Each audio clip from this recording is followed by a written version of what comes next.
petjades sobre la neu eren ben fresques, d'aquell mateix any. El pols se li va accelerar quan es va ajupir a contemplar-les de prop. Les va fotografiar des de tots els angles a la llum de la camioneta de Valentia. Després les va mesurar. 52 centímetres i mig des de la base del taló fins a l'extrem del dit gros.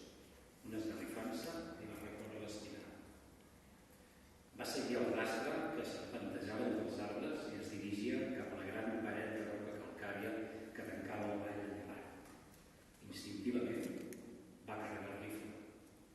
Durant els 30 anys de cerca havia pensat sovint en el moment que es produiria la trobada. No sabia què faria. Matar-lo? Capturar-lo? Guanyar-se la seva confiança? Alguna cosa li deia que es trobava molt a prop de descobrir. En sortir del bosc el va veure. Estava ajagut a recer d'una bala. S'hi va acostar lentament. Era encara més